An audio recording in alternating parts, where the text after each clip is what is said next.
Okay, hello everybody and welcome. I hope everybody's having a great afternoon. It's a beautiful sunny day in Boston. Welcome to our seminar today, Unlocking the School System, Strategies to Guide and Assist Families. We are here today. We want to emphasize that we are here today to present ways to, really personalize strategies for welcoming our newcomer families through, shifting the mindsets of how we think about the systems that are set in place, how we think about the strategies that we can develop and utilize, not only for our newcomer families, but for our districts as a whole to create a more sustainably structured, culturally sustainable, a more structurally sound system that is not only for people that have been here for a while, but for everybody, regardless of who they are. And we are here today to, primarily come together for 2 hours, discuss, reflect, interact, get to know each other, and then really walk away with three things. And the first one is, taking away an understanding of how family engagement and newcomer families affect how we think about and design our school systems. And secondly, to walk away with a new tool that we'll be introducing to everybody a little bit later. And lastly, to really bring about the sense of community and knowledge of where folks can really follow up for next steps because, next steps might look different for everybody. And we are here today primarily to create discourse, guide folks through how people can utilize and personalize strategies for their own districts, as I mentioned before. And we are also really here to honor and acknowledge everybody's efforts and hard work in welcoming and embracing our families. We know it's really difficult work. We see you, we hear you, and thank you for being here. We really, really appreciate you. And to move on from here, I mentioned before that this is recorded. You can see in terms of housekeeping, folks can access this later on through our YouTube channel, and everybody that is here today is on our mailing list for this specific webinar, and you will be able to get feedback, just follow-ups from me later on as well. Feel free as well to DM me in the chat, utilize the chat function as much as you like. We'd love to hear from you. If there's anything that you might like to talk to us one-on-one about, we are always here to help. So without further ado, I'd like to finally introduce myself. So hello, my name is Teng. I am a senior trainer and family engagement manager at the Federation for Children with Special Needs. I use she, they pronouns. I am wearing glasses. I have medium-ish dark black hair with bangs. My Zoom background currently is blurred. I'm wearing a dark green sweater, one of my favorites actually. My email is on the slide before you, so feel free to write that down if you'd like to just kind of remember my contact information and look to me for any follow-ups. I myself am an immigrant. I was a newcomer many, many years ago to California. And currently I am a first gen. So currently I used to have a green card. Currently I am on an F1 visa status, working my way towards an H1B. And that is, my lived experience with this sort of information, with, just generally understanding the resettlement process and what that looks like. And I'm really excited to both, share some resources that FCSN has to offer, but also generally my lived experience and how that may help, inform the work that we're all doing together. And I'm going to pass the mic over to CeCe. Hi, thank you, Anne. My name is CeCe Chen. As you can see, I have black hairs. I'm wearing a brown t-shirt today with black sweaters. I do wear glasses. I pronounce as she and hers. I also work for Federation for Children with Special Needs. I am a project coordinator for Caregiver to Caregiver Recipe Network at Federations. I would really like to take quick minutes to talk about C2C real quick. It's a new project of federations, and then our network support connections between families statewide who share similar experience. Our goal is to create a system for family to provide and to receive a recipe. The term recipe means an opportunity for child primary care to take a break. Caregiver can to provide or receive recipes, and we will match the families to one another based on the children's medical support needs, where family lives in their language preferences. We have a multilingual coordinator speaking group. We have Spanish, Portuguese, Chinese, which I am the Chinese coordinator speaking, and then Koreans, also Haitian Korean. If folks now can please put your name and title, school district or community and experience with you newcomers in the chat, that would be great. Also feel free to speak up to introduce yourself as well. And then meanwhile, let me just briefly talk about what's Federation for Children with Special Needs organizations. We engage and empower family of children from birth to adulthood. Our folks includes children with special needs for those facing economic, culture, trauma related or language barriers. Yes. Thank you, CeCe, for that. I just put the link to C2C in the chat. If you know any caregivers that may benefit from that, feel free to also email CeCe as well. This is a project that she's primarily involved with. And as she mentioned, please feel free to just, introduce your name, your title, which district you're from in the chat. And what we really would love to know from you is, specifically in the last school year alone, how many newcomers have been in your district so far? How many newcomers have you met? Either on like a regular basis, or if you worked not necessarily directly with newcomer families, what are you hearing of our newcomer families? What do you know? Just anything that you would like to share, we would love to hear it. And feel free, as always, to either utilize the raise your hand function. If you like to say something out loud to us, we welcome all kinds of interaction. And if you feel comfortable doing so, feel free to just speak up. We love to hear it. We really would love this space to be, some place where folks can just feel free to, chat, chime in, and the likes. So what I'm seeing in the chat right now is that we have folks from Falmouth, we have folks from Salem, Everett, Lynn, Boston. Hello, Boston. The Collaborative for Educational Services. Hello. We have folks from Falmouth again, Collaborative for Educational Services, Framingham. Amazing. I see a couple of familiar names. I'm so happy to see folks again. Always a pleasure. And feel free to keep putting in more information while we're going on. This is also a really great opportunity for folks to, leave in your contact information if you want to network a little bit, get to know other districts and what they're up to and the likes. I'm seeing Jenny hello, Jenny. So good to see you today. We were seeing Jenny say that her district has received more than 60 newcomer families this school year. Mary from Danvers Public Schools says we have over 100 newcomers. Valeria is an EPS community liaison. Hello, everybody. Welcome, welcome. I'm also admitting more folks as we're chatting as well. So I'm assuming that there are going to be a lot more other people populating the chat later on. But again, feel free to leave your contact information, anything that you might find helpful, ask questions, anything that you want to know, anything you want to see. We are here for it. And really, we just want to build a community. So thank you all for participating.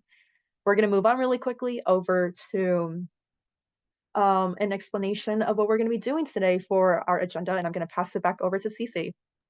Yes, so looking at the agenda today, we will be talking about who are we as who are our newcomer families, we define it, and our current realities, family engagement through peer voices, our resource hub, neutral, and we will also have a breakout sessions, a discussion of the timelines, and then as well as case study, immigrants' voice, and to the end, we will be called to actions and closing our presentation.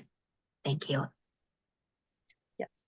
The recording that we are doing right now will be paused during the discussion to just kind of allow a more collaborative and a more like interactive environment. But we will be utilizing a Jamboard and we'll be taking notes as well so that folks can always catch up to what's going on later on. So without further ado, I'd like to begin by going through the first item on our agenda, who our newcomer families are. And what we really want to emphasize is that, a lot of folks have been talking more and more about newcomer families because we're realizing that this is quite a large population. And as somebody that has, identified as a newcomer before, um, this wasn't a term that it was around, that was around 20, 30 years ago as much. So what we really like to do today before we really begin is to get everybody, all the folks that we have here today on the same page about the exact definition of what a newcomer family is. So the definition that you see on the screen in front of you today is from the Department of Education. I'm going to read this out loud for folks. A newcomer family is an umbrella term that refers to any foreign-born students and their families who have recently arrived in the United States. And below the definition, you will see a couple of terms that is, again, not an exhaustive list of what a newcomer family may be. Folks may have a maybe on a temporary protected status. I'm just reading a couple of things out loud over here. Folks may be a refugee family. Somebody could be an undocumented immigrant. Somebody could come from a mixed status family. We could have folks that are lawful permanent residents. Some of our kiddos are unaccompanied minors. And what we really want to emphasize here today, and the reason why CeCe and I are speaking as people that have previously identified with being a newcomer person, and as an immigrant, that, we really want to set the tone for a conversation and make sure that we're all on the same page about how newcomer families are not a monolith, and that with every family that we serve, a lot of folks may be going through different types of contexts, different types of backgrounds, regardless of whether, they come from the same places. Some folks that may come in a group together in from the same country may have different visa statuses, and that drastically changes the way that they, kind of navigate the school system. That drastically, impacts the way that they kind of get into a community and get to know folks and understand the system. So, with that being said, if you know of any folks in your particular districts that identify with a term, with a piece of terminology that is not represented on the slide, feel free to share it in the chat. Let us know what you think. Feel free to screenshot this if you like. We're going to go over a little bit more on terminology a little later as well. But this is just kind of like a starting ground to make sure that, again, we're all on the same page, and to also list out a couple of potentially familiar or not familiar terms for folks to set the tone of the conversation. And while we are thinking about, thank you to whoever is generating the closed captioning script. Thank you. I'm going to keep going, but while we are thinking about, the term newcomer families, and the other types of terminology that come with this, let's look at the next slide that we have prepared for folks. If folks have been to one of our other webinars, you will find this statistic quite familiar. This slide is titled Pause and Reflect Our Current Reality. To the left, you will see a pie chart, with a description in italics to the right, and below that is a question for folks to ponder. And really, what we want to emphasize here today is this statistic. We can show you so many, many more that are from public records, from Homeland Security, or from, DESE, or from DPH. But what, really, I think, centralizes our conversation today is this statistic that you see. About 1 in every 6 Massachusetts residents is foreign-born. I'm going to take a couple of seconds just to let that sink in. About 1 in every 6 Massachusetts residents is foreign-born. That is 17.6% of our population. And I'd love to hear, in the chats, or if folks are willing to speak up, what our initial thoughts are on seeing this statistic, because it is such a big number. Is this surprising to you? Does this number reflect your district? Is this what you're seeing with your newcomer families? Is this true before the start of the school year? I'm going to give it a couple of seconds for folks to type down their thoughts in the chat or to speak up.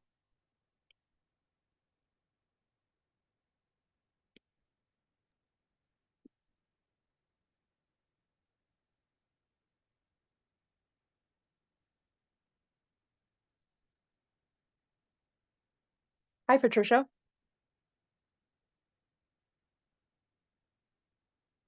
Hello. Can you see me now? I don't see you, but Your um screen is black, but we can hear you. oh, okay, maybe. Yes. Okay, sorry Oh, there about you go. that. Hello. No Okay, worries. hello. Hi. So just a quick thought. I moved from the Federation in last December to the Framingham school districts, and I knew the Mm, population of Portuguese speakers there was very high, but in mhm. my school is 98%. Wow. So it's been challenging for them, very.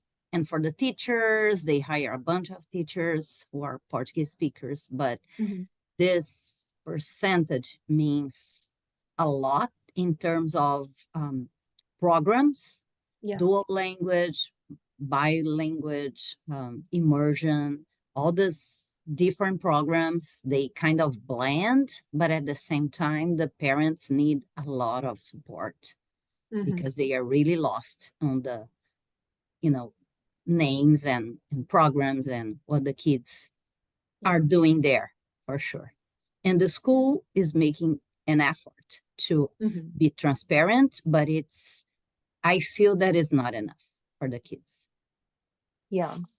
I hear Patricia. So what I'm hearing is if let me know if this is right, that you are currently in Framingham and 98% of the kiddos there and the families there are Portuguese or Portuguese speaking In one of the schools, in the school in, that in I one of the work, it's schools. a middle In school. one of the The other schools. ones, I have like other numbers, like 37%, but it's higher than 17.6.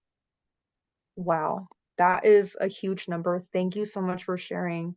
Do other folks have anything else to share about, your school districts, any percentages that you would like to bring up, or just any other general thoughts that you're having when you're seeing the statistic? Does it reflect your school district as well? Hi, Jenny. Hi, how are you? I'm sorry I couldn't meet you this morning. No, Sometime good to see ya. I'll phone you later. It doesn't surprise me. Like for Hmm. me, it's what I'm seeing. Not only at my school, I will get a little bit more into my school, but like in the last 2 years, that the Federation and DESI have been doing the family engagement summits. Hmm. The same thing that we've been talking in those two last Yeah. years. Like we met in September and October, and then October last year, before the year before. Hmm. So like for example, I think in 1 or 2 days ago I said something about my school being over 50% Latino, Yeah. identified Latino, because in reality it's more than that. I was checking some information on the budget this morning, Hmm. and we are actually the second school with numbers. I noticed that is another school in my district that's 80% is identify themselves as Latinos. Mm. My school percentage in on that numbers were I think it's 52. Though the schools is a little bit lower. But like I can tell that is students identified as Latino. From Mhm. my numbers or what I'm seeing every day at my school, I have actually of 400 students, probably around 178 are in my ML program, actually in my Mm. school. So those are the kids that either some of them came this year, some of them came last year. So like in the last 2 to 3 years, they're still learning English, and Mhm. it's a big percentage. It's more than 25% of my school population that is still an ML program. So like some of them are still considered newcomers because they Mhm. are like just a little amount of time here. So Mhm. it's I feel it's consistent with what the statistics here is saying. Yeah. I hear you, Jenny. Thank you for speaking up. Jenny is Jenny's okay if I let folks know what district you're from? Awesome. I see a thumbs up. Jenny is from Salem. She is a lovely, lovely human being. And Jenny, what I'm hearing from you is that in Salem, more than 50% of the population is Latino identifying. And you personally work within your school around 400 English learning students, multilingual students, and at least 25% of the kiddos that you're working with personally is a newcomer. Am I getting this right? The school has 400 students, like all. Yes, 400. Oh, 400 students altogether. Yes, Got it. but I have the 4 school on numbers. So like I have 3 schools that have more students than me. Than Got mine. it. But yeah, like the whole district is over 50%. My school is around 52%. Let's identify Latinos, but yes, the number of MLs, probably my school only is over 25%, right? Like right now. Got it. And thank you for sharing that statistic. I think, that's just huge to hear. And I think that really adds to what we know about the statistic. And I think it's really eye-opening to hear from other folks on, what exactly their districts are looking like. So thank you, Patricia and Jenny, for sharing. And if folks would like to share as we're going along, feel free, as always, to put it in the chat. We always welcome to hear from you.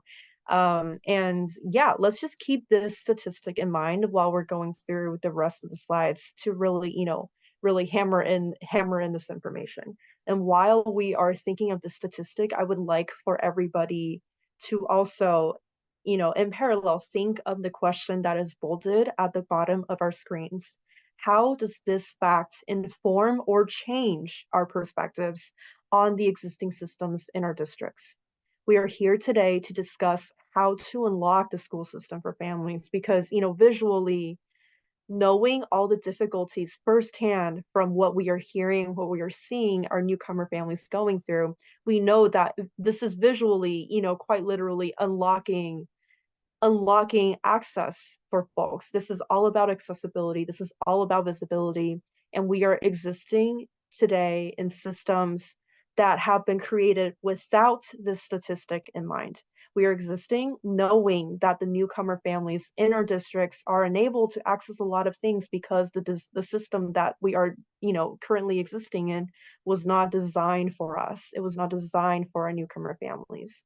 But this statistic, on par with what we are hearing today from, our peers, is that it's definitely only going to go up from here.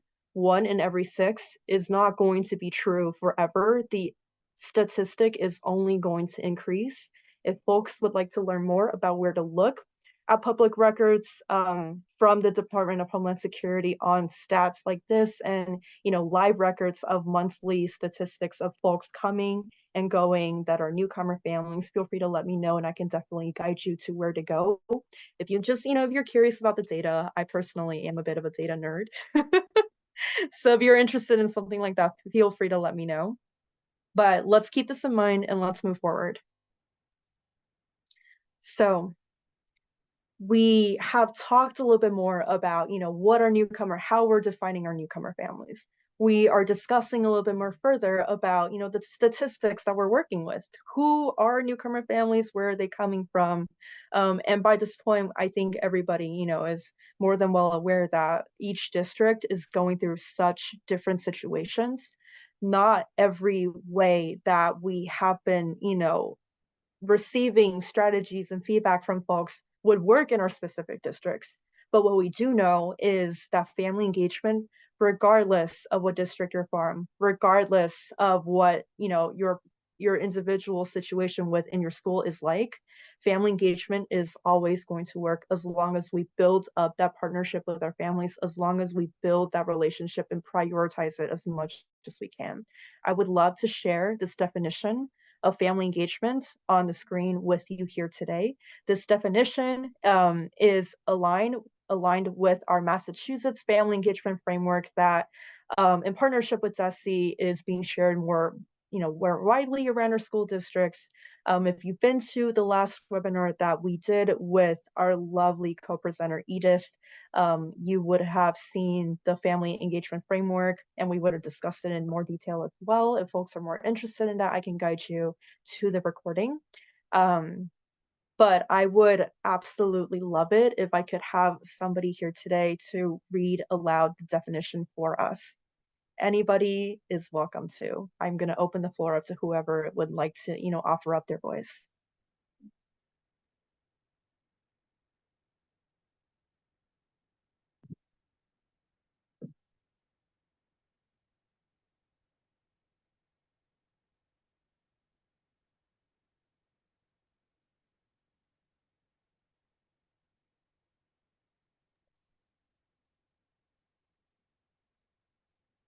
Can I read it?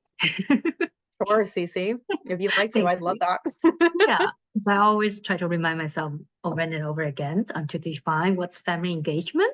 So here says, family engagement is a full, equal, and equitable partnership among families and educators and community partners to promote children's learning and development from birth through from the earliest age into young adulthood. Family engagement builds relationships between students, family, educator, and the community. Thank you, CeCe. Very well read. And what we'd like for folks to do while we're, considering this definition, if you could put into the chat a term that you really identify with, a term that really sticks out to you from this definition, that'd be amazing. But looking at this definition, what is different about this one from potentially other ones that we've been seeing from the Department of Education, or other ones that we're seeing from different research papers and the like. We all know what family engagement is, but what we really, really want to emphasize is that partnership among not only families and educators in the second line, but also in the third line, community partners to promote children's learning and development. We are really emphasizing what partnership can do for us, not only as a two-way street between our families and between our educators, but also more generally, how does our community respond to our newcomer families? How can we work with our community to make sure that there's not only one line of communication between the school and our families, but what does that look like when we open up our doors and our partnerships to perhaps, places that our newcomer families would typically gravitate towards to? What if we open up our doors to faith-based institutions that welcome our newcomer families and have resources for folks? What if we open up our doors and our line of communications to community centers, cultural centers, to resource hubs that exist not only within DESE and within our school systems, but outside of it? What if we look towards food pantries, nonprofits, community organizations, parent-led groups, and PACs? What if we do that and create not only, I've mentioned before, this two-person pathway, but a three-way trio of information where it is always flowing, information is coming and going, and you are not only the only pillar that our families are relying on, but we together as a community can rely on each other. So that is the type of definition of family engagement we are looking to share with folks today. I'm going to be moving on to the next slide.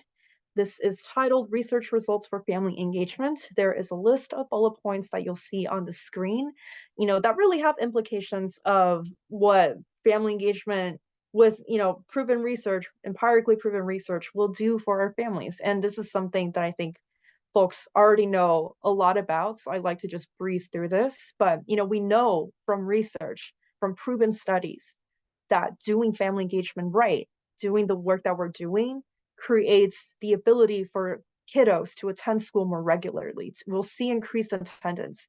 We'll see an increase in DI initiatives and SEL. We'll see an increase in higher grades and test scores and just, generally more student success. We'll see folks pass their classes, and we will see our kiddos graduate and go on to post-secondary education and have really lovely, fulfilling careers wherever they may be. And this is something that, has a huge huge implication, not only for our kiddos, but also for our families, especially as newcomer folks that are resettling into a new space and learning the lay of the land. So with all of this research in mind, I like to bring folks to consider the next slide that you're going to see before you. The left side of the screen is titled Barriers to Newcomer Family Engagement. The right side is titled Family Engagement Through Peer Voices. I'd like to explain this a little bit. On the left side, you'll see a couple of bullet points on types of barriers that, are typically, that are typical for newcomer families as they are, and also to us as we try to, bridge the gaps in communication and form relationships with our families. And to the right, you will see a couple of bullet points of feedback that we have gathered through our monthly community of practice we have with, school districts all throughout the beginning to now of this year, on what, welcoming newcomer families has looked like for folks. And we meet every month for an hour to discuss different topics, and honestly to also talk about, what support looks like for folks. What are folks frustrated about? What are we worried about? What do we think we need? And, if we really think about a perfect world, what would it have? And if you're interested in a conversation like this, if you like to, get together and meet more folks that are thinking about ways and brainstorming how we are welcoming our newcomer families in a, more smaller, intimate group setting, feel free to email me and I will add you to our mailing list for upcoming community of practices. We are meeting in May again at the end of the month. And if you're interested, I think it's actually the middle of the month. I think it's May 14th, if I'm correct. But if you're interested, shoot me an email and I will definitely get back to you on our meetings. But the right side of our screen is a couple of collected pieces of feedback that we've been getting from a couple of districts on, things that are difficult, that, really put a strain on relationship building and family engagement. Moving back to the left side of the screen, I'd like to walk everybody through the bullet points. In terms of, and if you see anything that isn't on the screen, if you think of anything that you'd like to share that is a barrier to newcomer family engagement, particularly for your district, feel free to speak up, raise your hand, or put something in the comments.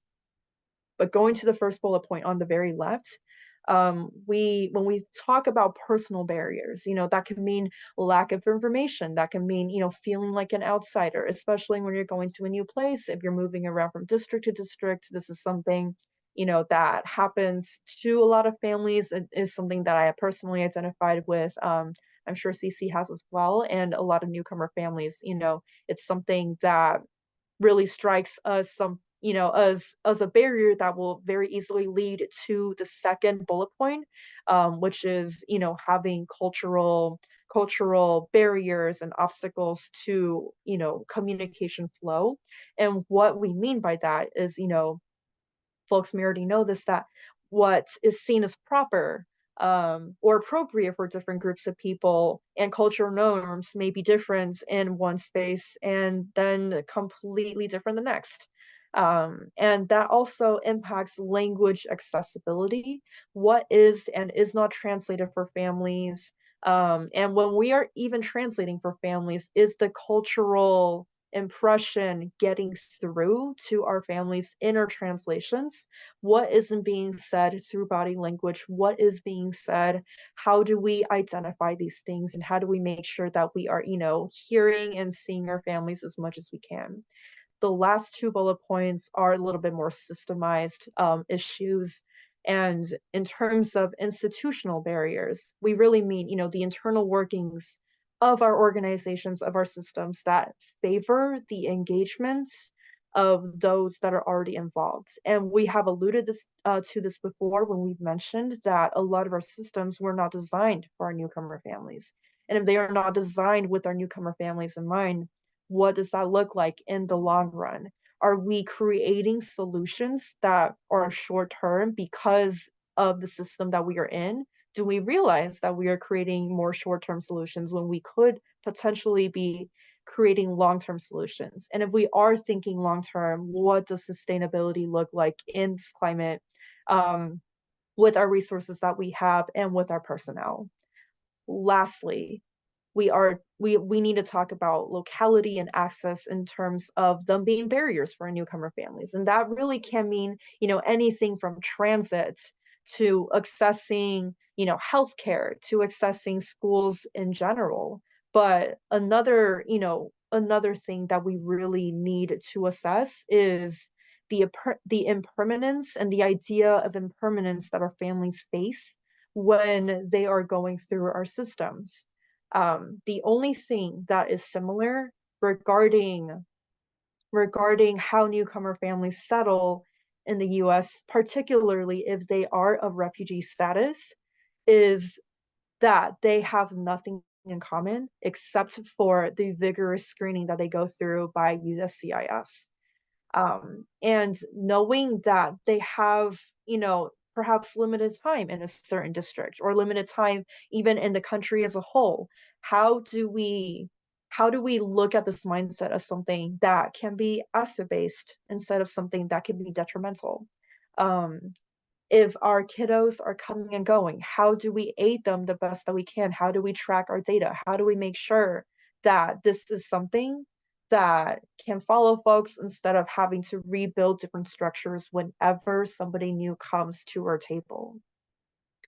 I'm going to pause here because I've been talking for quite a while and open the space up for any questions before I move on to the right side of the screen.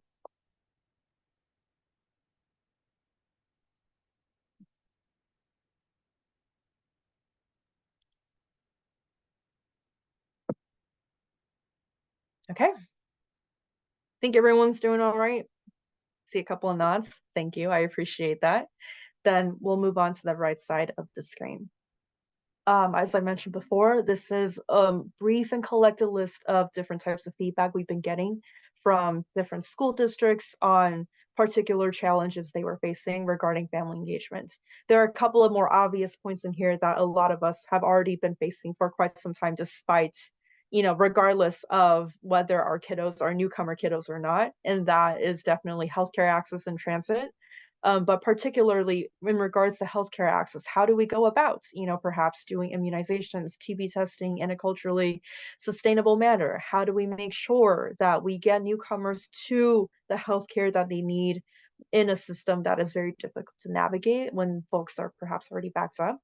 And that leads also to data collection. How do we make sure that we have the capacity to collect data on what is happening so that in the future, when we are creating these systems, or even when we are currently creating systems, we have, bits and pieces of information that will help inform our work? And who is going to be doing our work when we are gone? Perhaps there is a high turnover rate in particular, staff positions in your district. And what does that look like when we bring in data collection to the picture? From there, I'm going to lastly talk about the first two bullet points of the right. That was a little confusing, but I'm going to read them aloud, so hopefully it's less confusing. The first bullet point is school versus community projects. And what we mean by that is having a way to identify, what our schools are doing in terms of how we're welcoming our families. Are we doing cultural nights? Are we doing, sign up times? Are we doing group activities? Are we opening our doors for families to come in and ask questions? Versus what our communities are doing? Are there any, specific cultural community centers out there that are also doing, cultural nights, that are also doing all of these things? And how do we make sure that there are ways for us to partner with them, for us to merge with them, and for us to learn from each other? And where is that line of communication? And that very easily leads to, on a bigger tier of things, what does this look like when we're talking about school projects versus district projects? Um, if there is, we've heard from several districts that, welcoming newcomer families into a district may be becoming more streamlined, but that is simply not the case for particular schools. And that individual schools welcoming newcomer families do not yet have, a streamlined process. So, acknowledging that the differences between the progresses that we're seeing from schools versus our districts may look very different, regardless of whether they are in the same district or not, as well as acknowledging that the projects that we're seeing from community initiatives and school initiatives may, be similar or may be very, very different. But, the line down to it is that we may benefit from understanding who is doing what, and how we can make things happen with each other. So this was a pretty hefty slide. the main takeaway that I would love for folks to, focus on here is to, while thinking about these questions, ask ourselves which of these questions we identify with in our schools, in our districts, and how can we turn these questions into statements for strategies. Perhaps if folks identify with what I have just mentioned before about, knowing that there is communication that is lost between community projects and community initiatives versus our own school initiatives, perhaps the best strategy and the best way to go forward here is to start looking for ways to streamline that communication process and to know where to go from there. Um, so hopefully this is a slide that prompts a lot of reflection. It prompts, a lot of thinking about what strategies may look like and how we can design them. And if folks have any questions about what this looks like for your own particular districts and you would love support from FCSN, we are always here as a resource, and feel free as always to reach out to my email and we can always schedule a one-on-one and talk about this together. It is almost impossible to do this in a big group setting because everybody's situation is so different. But know that we are here as a resource and we would love to support you. I'm seeing in the chat from Patricia that same schools send newsletters in 3 languages to the parents, but the posters embedded on the email cannot be translated. They have important information and can cause confusion and anxiety to the parents and students. That is a really great example to bring up. Thank you for bringing this up, Patricia. Do folks have any thoughts to that? Do folks have anything they'd like to add on? And Patricia, is there anything in particular else that you would also like to add on to your comment?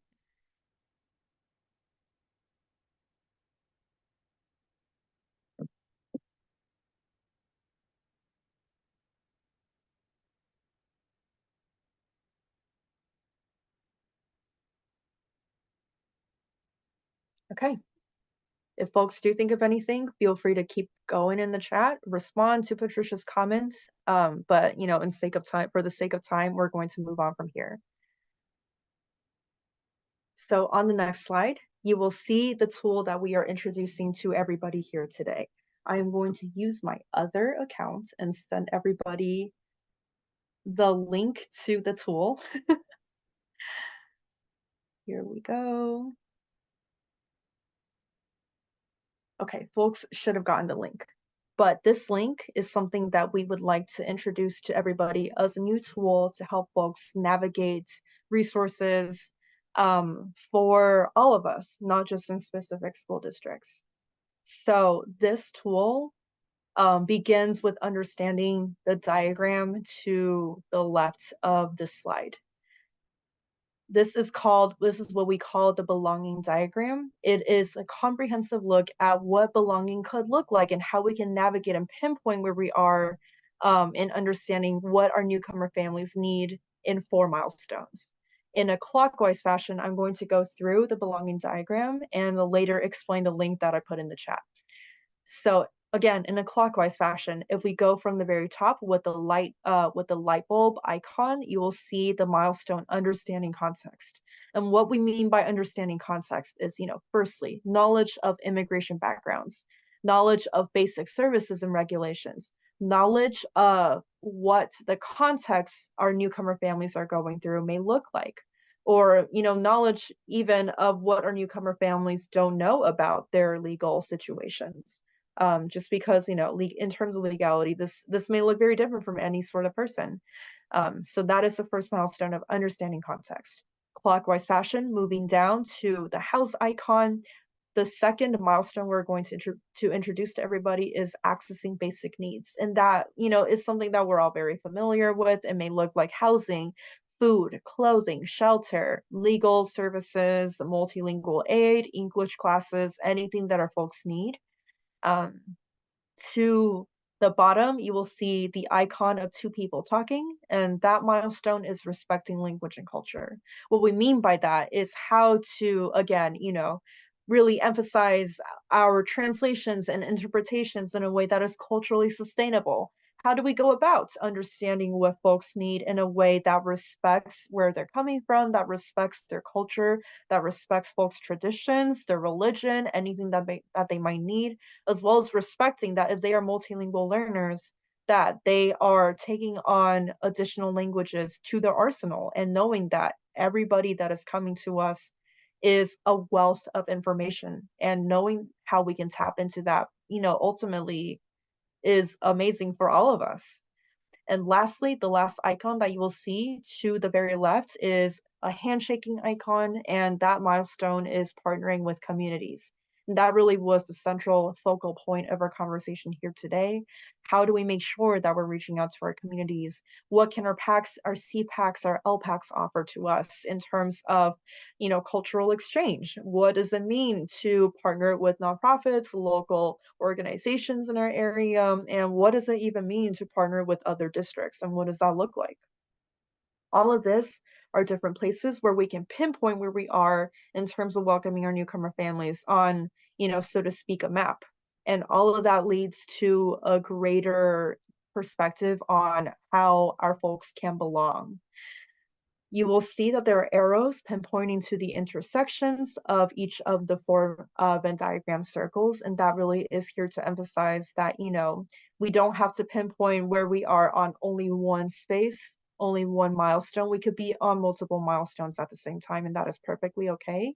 What we're really, wishing that folks are getting from this is that it's sometimes helpful to put a label on where we are so that we can, more easily in our minds categorize what we need to do, but also that, there is no linear progress that we can track in terms of helping and welcoming and embracing our newcomer families, because again, everybody has such a different perspective and situation. It may be, difficult to unpack with just a linear path and a linear step by step.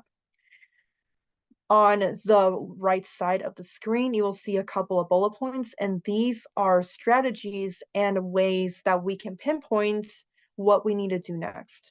So, in looking at this chart of belonging, we may see that the next thing we need to do is to distinguish the differences between our identities of our newcomer families. So what does it look like to partner with our immigrant families?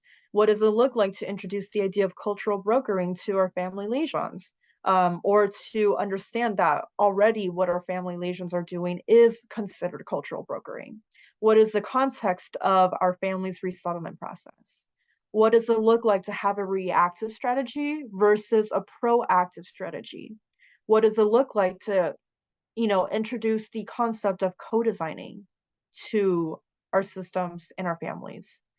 What does it look like to integrate culturally sustainable strategies? And what would it look like if we created cultural nights, if we created our cultural centers and our resources centers with parent partnerships? I'm going to leave it at that. I'm going to open the space up for folks to answer anything in the chat, ask any questions in the chat, share your thoughts, unmute yourself, and we're going to go on after that. Hey, can I just jump in real quick? Yeah, CeCe, go ahead. I noticed that speak to me so much. I forgot to introduce myself to folks that I identify myself as a youth newcomer when I moved to the state. I was born and raised in China. Later on, I will be sharing my experience as my youth newcomer and then motherhood stage as well. But as seeing these charts, it really, I feel so related, especially the center of belonging. So I remember when I first moved here, I didn't feel any belongings. I wasn't feel belonging of school, belonging of community, belonging of in the state as well. I didn't know my immigration status backgrounds. I actually had no idea when I first moved the state. And then all I knew was I was being told my family members in China that my parents were overseas working hard and now they are working for a better future in American. And then I had no idea and I moved here. And then all of a sudden culture shock, this is such a big melting pot, but it was so hard to be really melted, to be blending in a culture where back in when I was in school, most of the school information were sent home in English. And my brother was the one has higher education. He understands some. He will really be using Google Translate to understand the message. And then for any legal documents, my parents had to ask around their friends, co-workers, and then they have to carry that physical paper to show other people, since smartphone was not that well used. So you really have to schedule time. Can I send the paper to you, and can you help me translate and get back to me? So it was really hard for them to understanding the message I've been receiving from the school. And then for myself, I feel very lost because my Chinese identity was not valued, and then no one ever asked me anything since there's a language barrier. You don't speak English, you couldn't communicate, right? And then I didn't feel I was really worth it because it doesn't seem I part of here due to the language barrier. And even though sometimes my school teacher did, I really try hard to avoid because I didn't want to share with them how I was told I was worthless. And then I also felt the same way. And then a lot of people were saying as a newcomer immigrant, there's less of chance opportunity be succeeds, it's already being assumed, making a lot of assumption what's your destination about. I've been told by my family members, just study hard English. English, that's all you need. So maybe you can have a better chance to find a job instead of in the kitchen area. You can work in a restaurant as a waitress. That's a better paid job. That was kind of my destination being told. So that was my sense of, okay, I belong to restaurant. That's my hope in American. But luckily, I'm very grateful for I met a lot of amazing teachers, educators, and I folks are here today. Those people and from the community where we partnering up together really touch all the milestones you were mentioning. They willing to accept me, respect me, and spending time to get to know me and my culture, which makes sure I was able to accept a lot of basic needs, understanding the content, and connect to support me to navigate the education system, because the education system I had back in China is so different as here. So it's really more than just language barrier itself. And then the teachers helped me to pick up my self-esteem, to see my value. Yeah, there's a language barrier. You are from somewhere different than other people, but to help me discover who I was and then who I am, and then I actually belong to school, belong to the community, and then belong to this world. I feel it really speaks too much when I see this chart about belonging in all aspects for milestone that when they club together, that's how it shaped one person and to identify that belonging. I hear you, CeCe, and thank you for sharing that. And I'm glad that this is something that perhaps other folks can also identify with in terms of how they interact with their families, and something that may be useful into informing the work that we do together. So I'm happy to hear that, and I think coming from somebody that also has lived experience in this matter, I think it's important to also acknowledge when somebody that you're speaking to doesn't have something particularly information. And I think that also is a point of informing the work that we do, when acknowledging when we don't have information on something, and acknowledging when we do. And so there is that sort of communication on knowing who knows what, and then building that knowledge together. And I'm hoping that folks can also get a lot of that takeaway from CeCe later when she, shares more about her story, not only as when she was a newcomer youth in the States, but also now as a mother, what that looks like when she's navigating the school system. So stay tuned for more on that. And CeCe, I'm very excited to be hearing that part of your section. Thank you. Okay. If folks have anything else to share in the comments regarding to what CeCe mentioned, if there's anything else that you'd like to share in general, feel free as always to utilize the chat. But we're going to move on over to the next slide, and this slide is a screenshot of the link that I just sent to everybody. This is our FCSN's Welcoming Newcomer Families Resource Hub. And this resource hub is designed on a learning management system, an LMS, that is free for folks to use. All you got to do is to sign in and create a profile.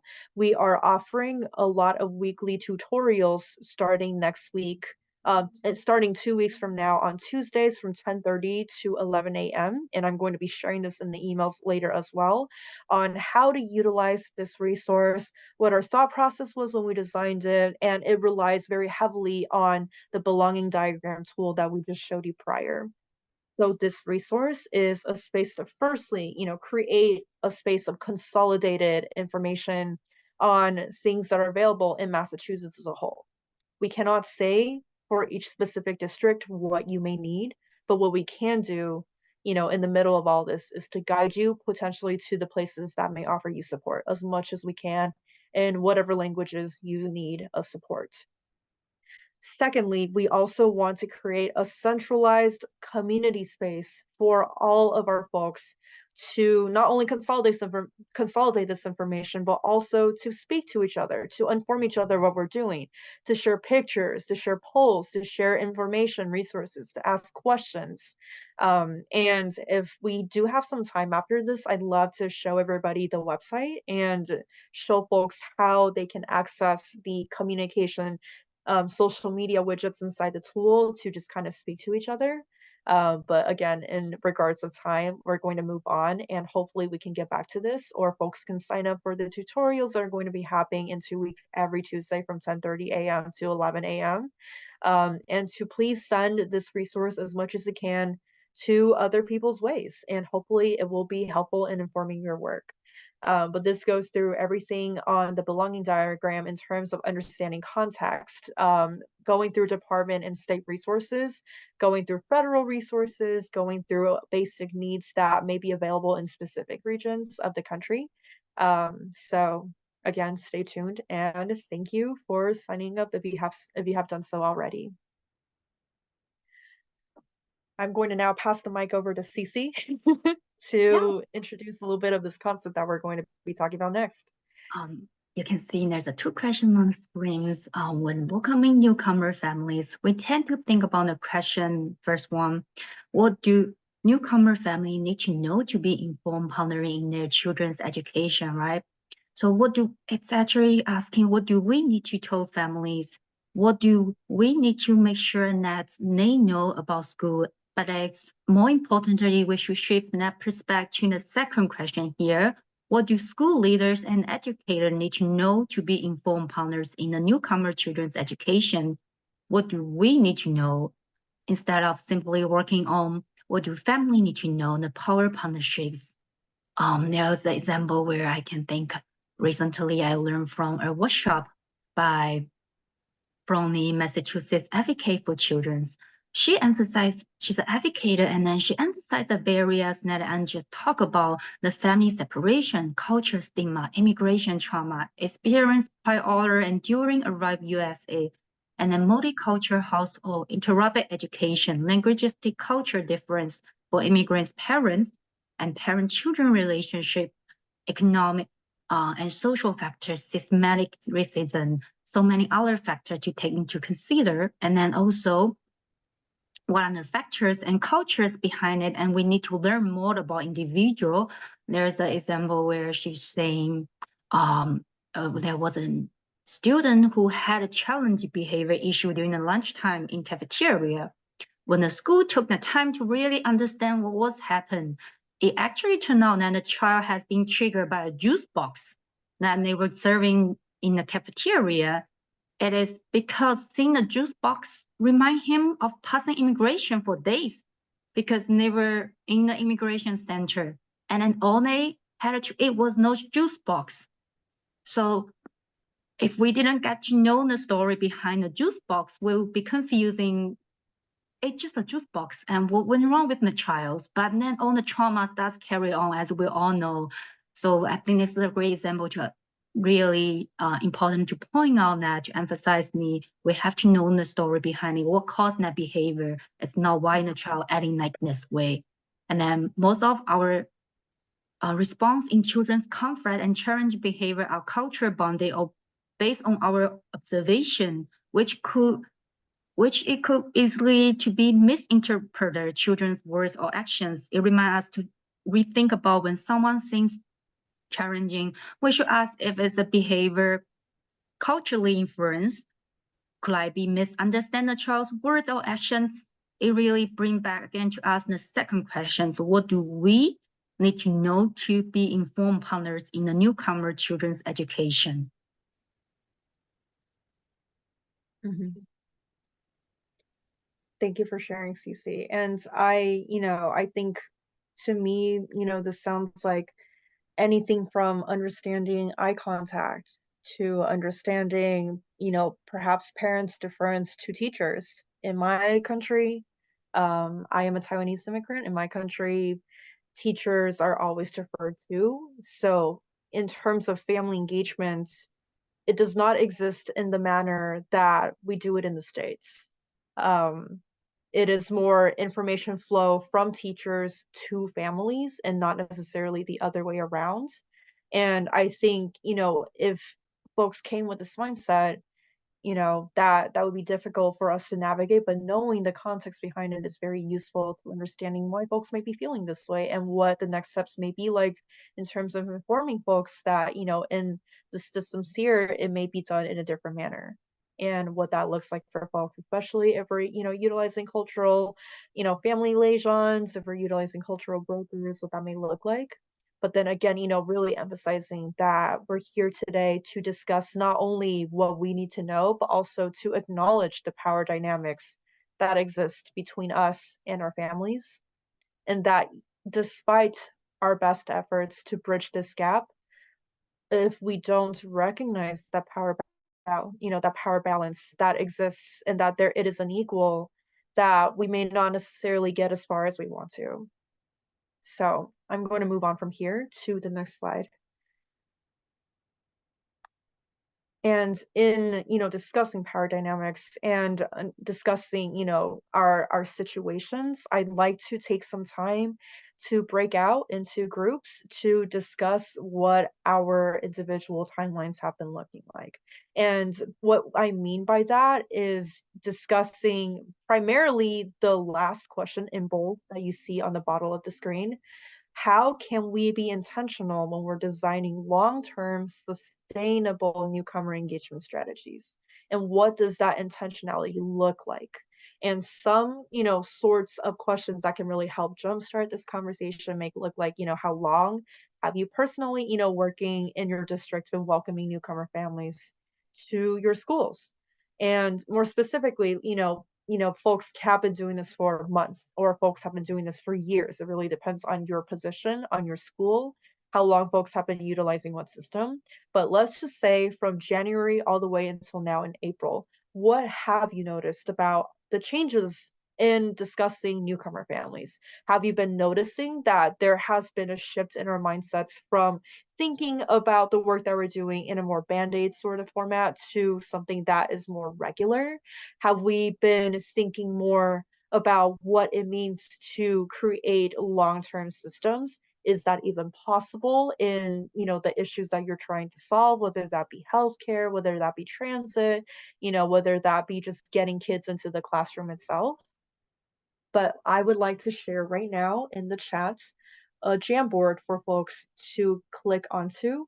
What I would like for folks to do is I'm going to have everybody go into, I'm thinking probably two breakout rooms might be the better move, just because I know, just in terms of timing and everything, two might be the better move. Yeah, I will stay behind as a resource for folks to ask questions and to keep track of time.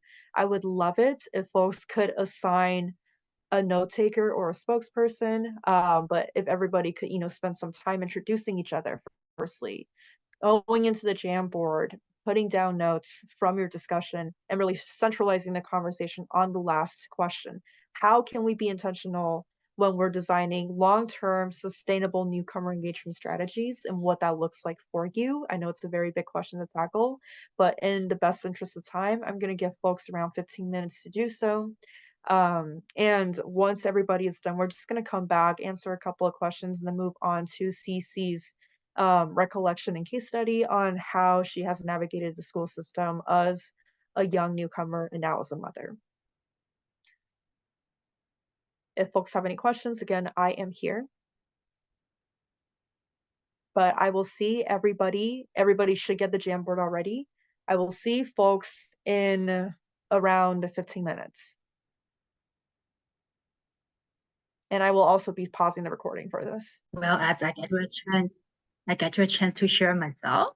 So I would like to sharing a video that I made exactly 10 years ago. So it was the year that I finished high school, just finished in the school system. And then even though it's been 10 years, but I still speak to my heart, and it really reflects where I come from, who I was, and who I am today from the youth struggle to adapt to my new culture, having second chance to reborn for all the support from the educator, like you all and the community, it shaped who I am. We also talk about a little bit who I was, my cultures, my growing up. So if and you are ready, could you mind sharing the video? But be mindful, this is made 10 years ago. It was not professionally done, but I feel it just really speak true to myself. Okay. Give me a second while I figure this out. I feel like I did, and then I don't know what happened. I think I might share it on like YouTube itself. That might actually be a little easier. So give me a second while I put it on YouTube and get this going.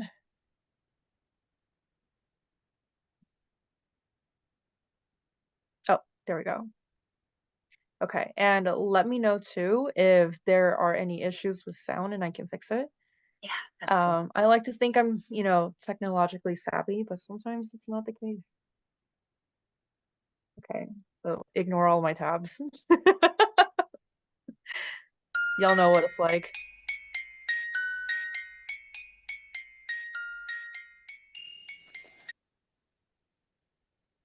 Oh, There we go. there we go.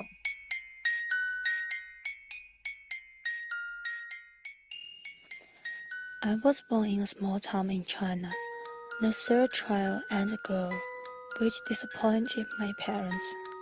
They only wanted a boy. That's the culture in New China. I never really knew my parents. A month after I was born, my mom left me with my grandmom to go live in another part of China. A year after I was born, my dad went to the United States for a better future for my family. And then 4 years later, my mom left China to join him. I was only 5 years old, and I didn't see them again until I was 17. I don't know what I would have done without my grandma. With her selfless contributions and meticulous care, she served as my sole provider for years and years.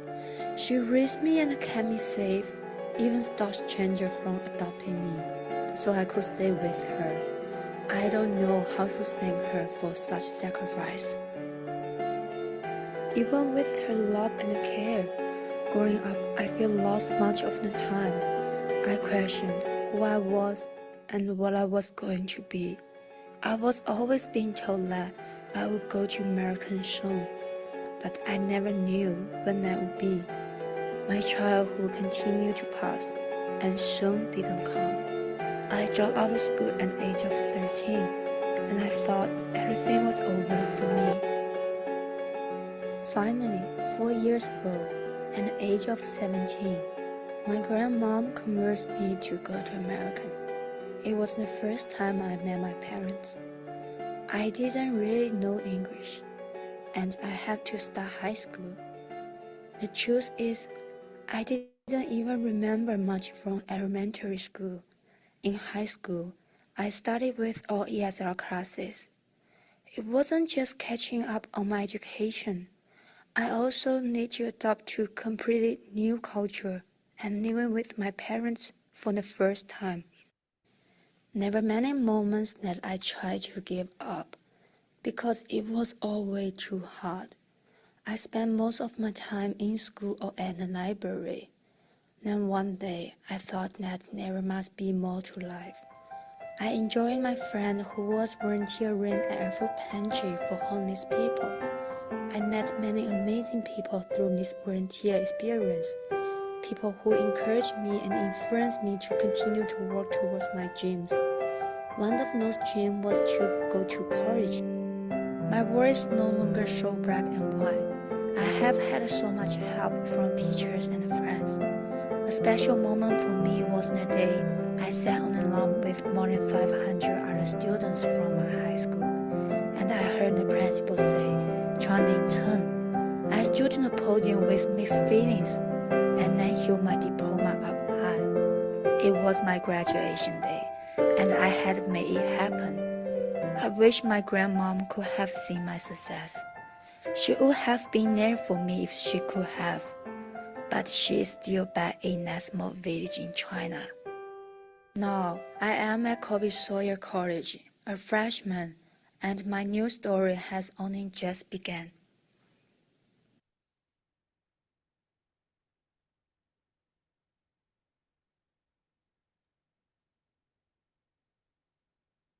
Thank you for sharing the video, and thank you for everyone who taking the time to get to know me. So even until today, whenever I have a downtime, I keep reminding myself that I'm actually the lucky one. I was lucky enough to have teachers who were willing to get to know me and my culture and helping me.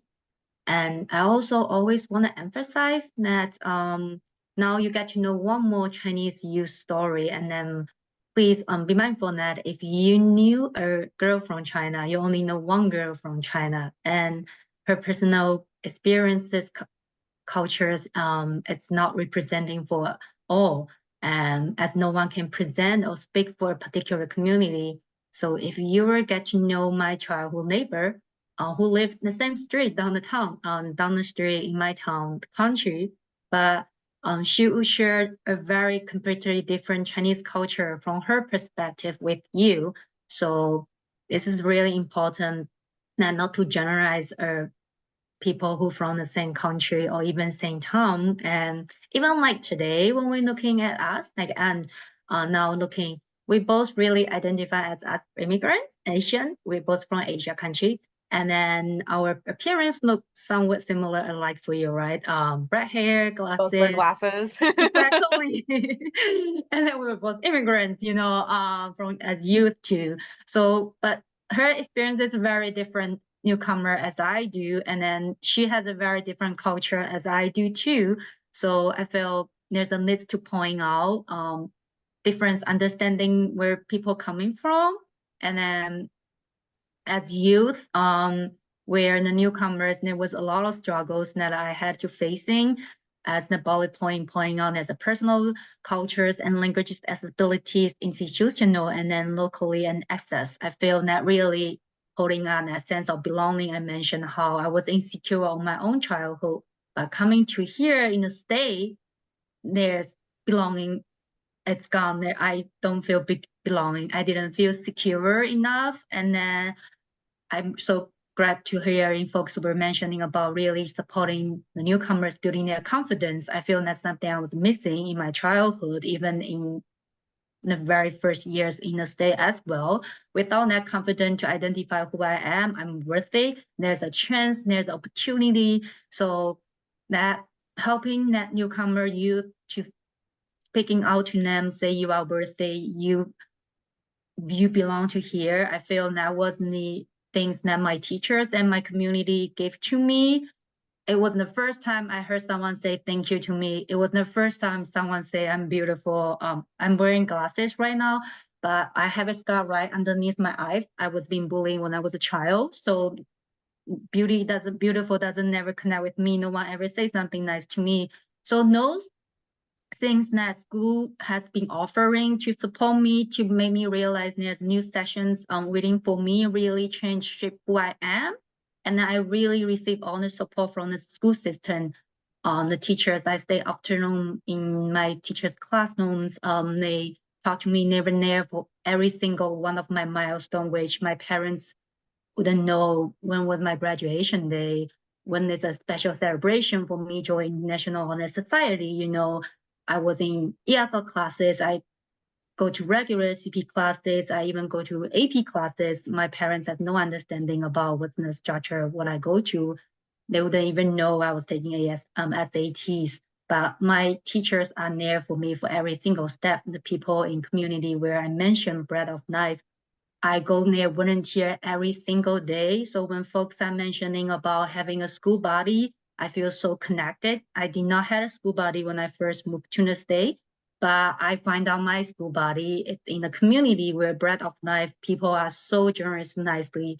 I did not speak much English, but I was helping out with packaging foods. And then one time, the service coordinator, I told her I want to apply for a summer job, but I don't know how. And then I don't even have a resume. And then by looking through the resume, I say, oh my goodness, I have no hobby. I have no strengths. I really don't see I could obtain a job, right? But she pointed out that, oh, you are so nice. You're always smiling to people. And that's a characteristic. And then you're always so welcoming and you have talent in taking pictures. And then you are very good at mobilizing events, organizing things together. I've never saw those could be a strength that can be considered as someone I have my strength. And then that really helped me building my confidence by slowly getting involved with community and then sharing the experience with the teachers. And then teachers really come back that to help me guiding through my education high school year, which helped me successfully apply to college. It's another dream I've never thought of.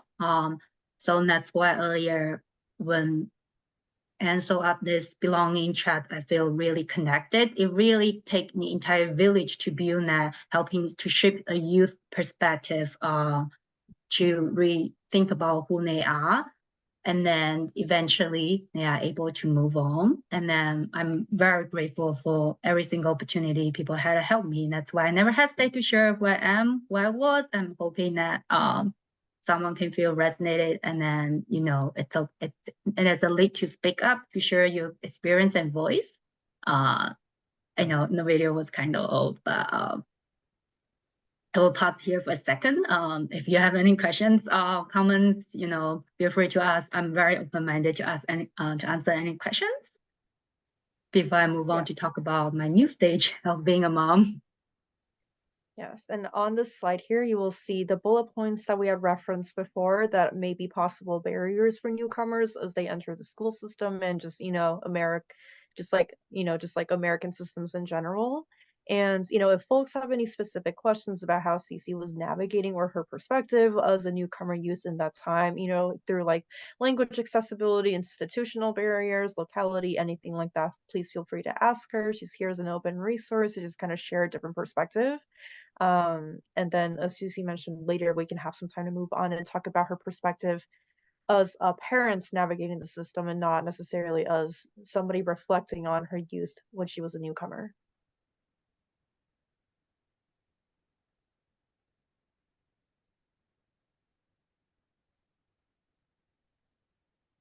While we are just kind of like waiting for folks to, you know, think of a couple of questions that they might like to hear, I'm going to type in, oh, did not mean to do that. I'm going to type in a couple of things in the chat that CeCe can also just, you know, read and answer whenever she is able to.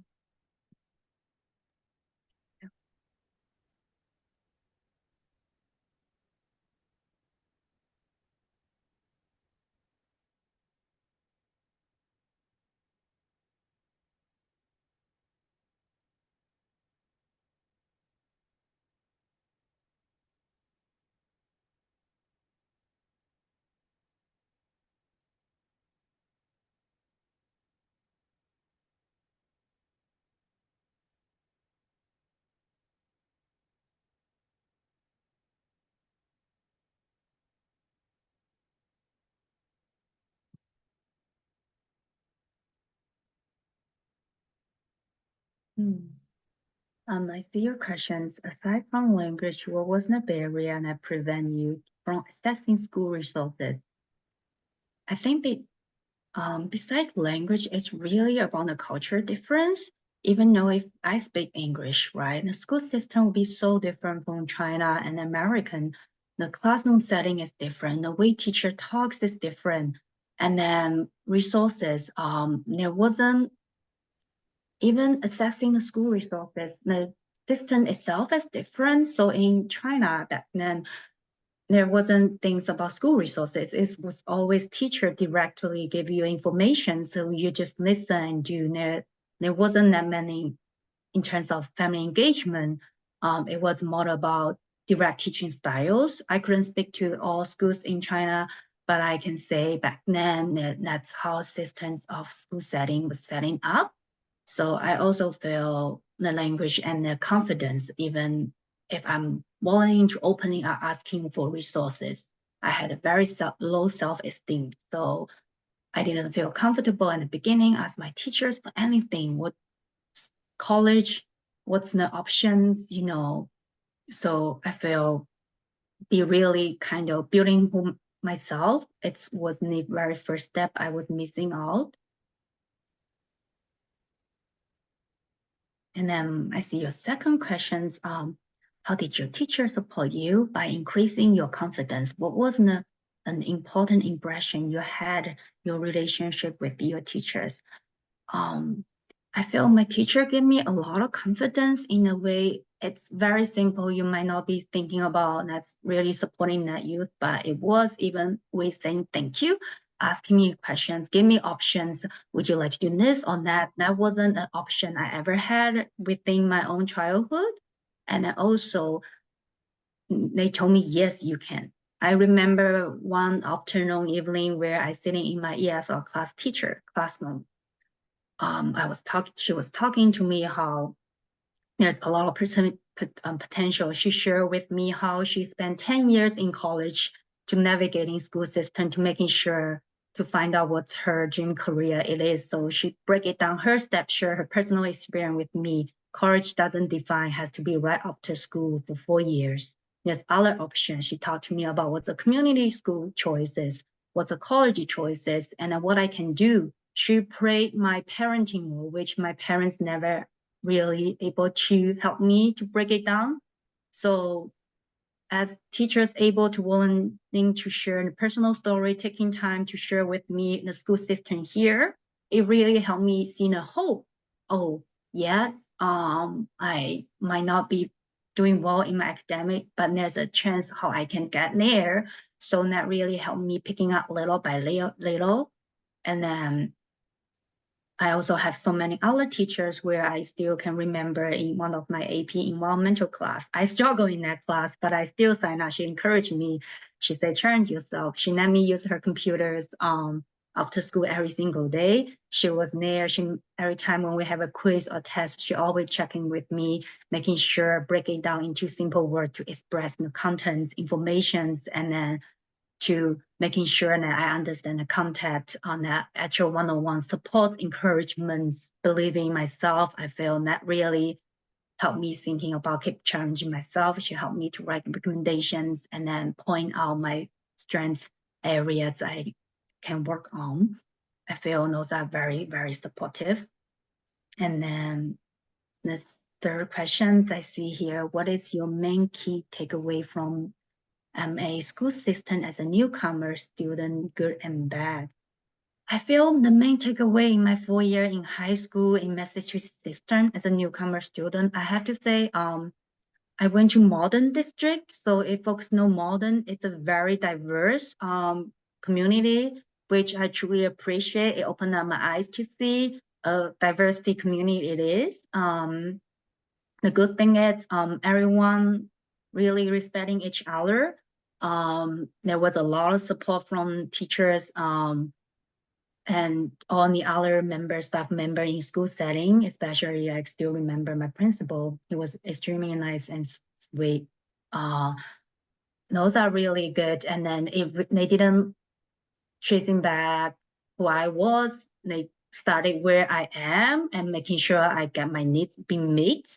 And then I feel that makes who I am today. But the area that it's now I'm reflecting back, the youth, I wish something could have done differently in my school, might have better help me as the family engagement, because it was a struggle where I always feel left out, not belonging when there's a family events, because my parents never received the message because there's a language barrier.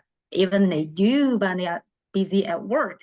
And then we did not have a good relationship. So they never really participate in any of my school settings. So it always feel slightly awkward and embarrassed when there's such like a parent-teacher conference meeting, because I knew my parents will not be there. I always thinking about, oh, talk to your parents about this and that, but I know my parents, I never ever talk to my parents, even as a paperwork need to be signed by my parents' information. If I know it's something that's not important or in terms of legal concept, I would do the signature by myself, because if I give it to my parents, they will not understand, and then they will also, okay, that's fine. I know they will not add a lot of opinion on it as well.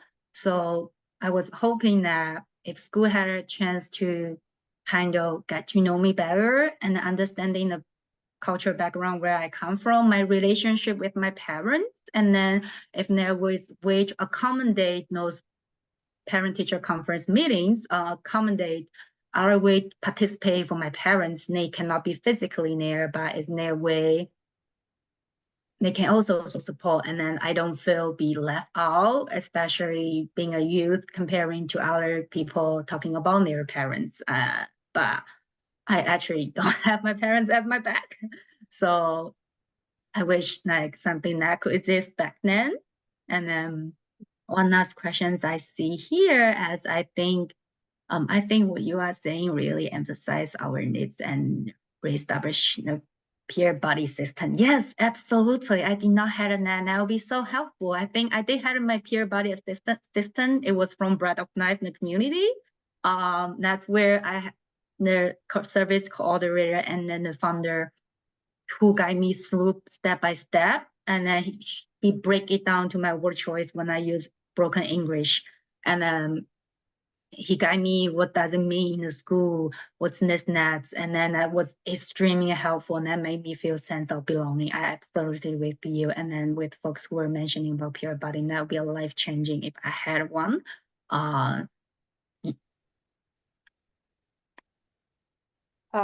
I put a couple of notes down in the Jamboard, and I will be sending this over to folks with the slides once we are done with the recording and uploading everything to the YouTube. And what I'm hearing, like the central tone of what CeCe was mentioning, while she was kind of thinking back to her experiences as a newcomer youth, is discussing how we can lift the burden of parent to school communication off of our students, especially when there are multiple multilingual speakers in the household. And we are running out of time, and that's something that I'd like to, leave as a question for folks to consider while we kind of go over like generally what we went through here today. The next slide that we were going to present is, it's really the same topics, but really considering this as a parent, I think we have space and time for one last question. If anybody wants to, ask CeCe anything from that, switching from the perspective of youth to a parent, what are you thinking of when you are now sending your child off to school? What is missing in terms of communication, what is good, what is bad, and if people have any thoughts about that, we'd love to hear your voice. Yeah, thank you, because I think I just really want to quick pointing on my perspective of being parents, as growing up and attending school in a very different culture as a newcomer, first time mom and first generation parenting in the state.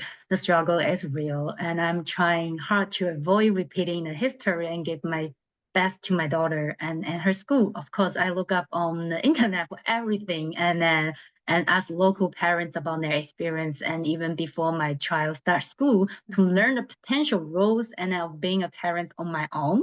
So I used to really think about parent engagement means making sure that actively participate in school events, which means listen to school and doing what school is asking me to do.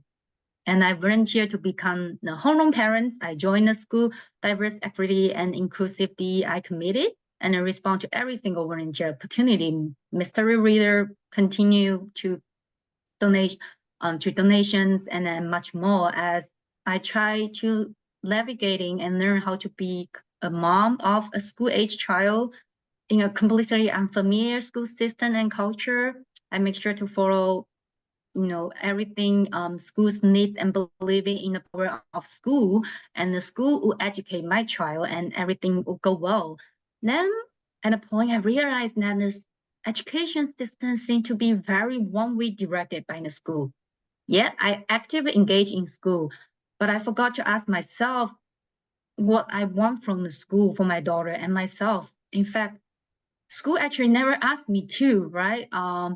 So I feel at a turning point, I really grateful for the opportunity being part of the DEI committee, because it was actually the first time I was being asked, what can school do for families, and allow me to think more about what I want from the school and make a true contribution to school.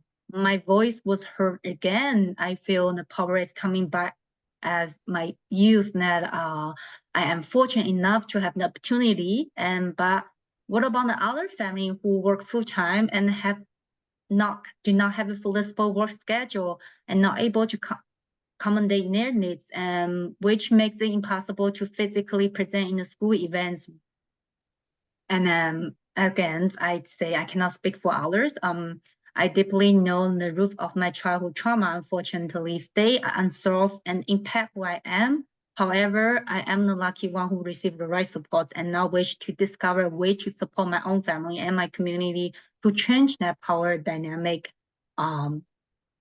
itself. Mhm. Thank you for sharing that, CeCe. And I think, like really relating our relationships with, the most personal sides of us and why this work is important to us really makes an impact on how we build our relationships with our families. So thank you for sharing. And we are at about time for today's webinar. I would love to hear from folks, on either how your district is doing, if folks would like to hear from me and set up a time for any potential one-on-ones so we can chat about how your district is doing, what we can do to support you. Um, I just put my email in the chat, and CeCe's email is I can put it here right as well. Yep. Oh, it will be on our PowerPoint slide, right? And it will be also on our PowerPoint slides as well. So thank you all for joining us. I'd like to let everybody know that we do have 2 more webinars coming up in May. These are more catered towards understanding how we can work with parents, particularly PACs, to build knowledge, to create a system that is sustainable, and to forge a community partnership, and to also remind everybody again of the new tool that we have introduced to folks today, and to utilize the resource hub as much as you can, and to stay tuned for any tutorials that are coming up on Tuesdays 10:30 to 11 a.m. in the future. I'm going to stop sharing my screen over here.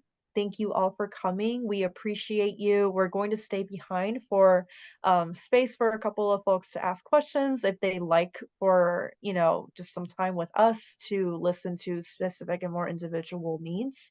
And CeCe, thank you again for sharing your story. And I want to acknowledge and thank everybody again for being here on a lovely Wednesday afternoon. Have a great day. Thank you.